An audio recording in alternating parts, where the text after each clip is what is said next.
Profiray anehoana ny fahasamihafana ny fandalovan'ny Ramatoa Arlala Ramanantsoa kandidata alarana fahafito teny amin'ny mosquée fito amby enimpolo hektara.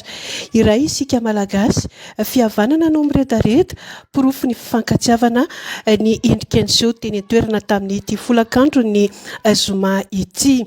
Nampanantena raha teo moa ireo vehivavy silamo fa eo anilany ity kandidata alarana fahafito ny fifidianana ben'ny tanàna Antananarivo renivohitra ity.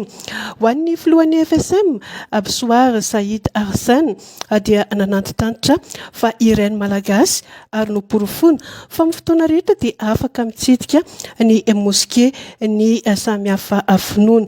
Adidy sy andraikitra ho izy ny finoana ny malagasy raha toa ihany koa tsy fihavanana ho etrany ny filohan'ny fikambanana islam malagasy Absoar Saïd Arsène. Niara-nombavaka tamin'ireo vehivavy mpino silamo Ramatoa Arlala Ramanantsoa kandidata alarana fahafito. Nanentana ny olona rehetra azoto andeha hifidy ity kandidata ity nandritra ny fandalovan'ny teny mosquée fito amby enimpolo hektara.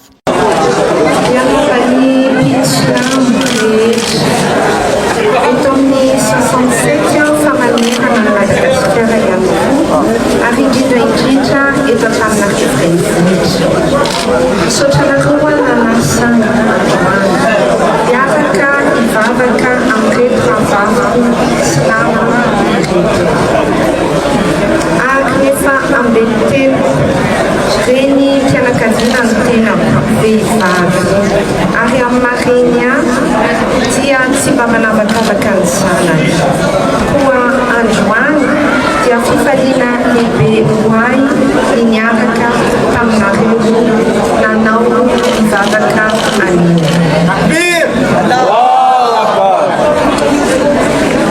Eto Antananarivo renivohitra dia marofonoana ary anisan'izany ny finoana silamo.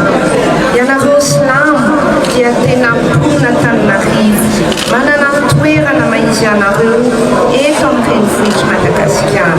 Ary noho izany indrindra no anentana anareo tsirairay andeha hifidy ny ben'ny tanàna Antananarivo amin'ny 12 Desambra ho avy izao. Ny tena dia olona fihavanana, olona finoana, ka noho izany dia ny fitiavana, ny firaisakiny, ny fiaramientana ampandroso ny tanàna Antananarivo no tanjona voalohany raha tiako entintsika tsirairay ao am-pontsika. Ny fitiavana ny tanàna, ny fitiavana ny mpiara-belona, fahaizana miara-monina na dia samihafa dia iray ihany mponina Antananarivo isika.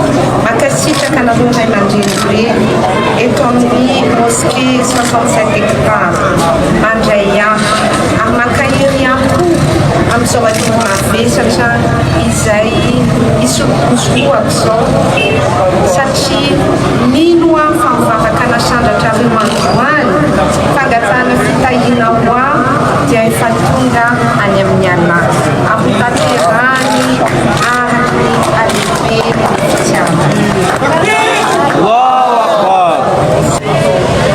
androany afaliana tsokotratra no andrasanay manao madamamera eto androany ka manantena ary mino fa ho lasatsika eo amin'ny lehibe ny fitonana tia Antananarivo.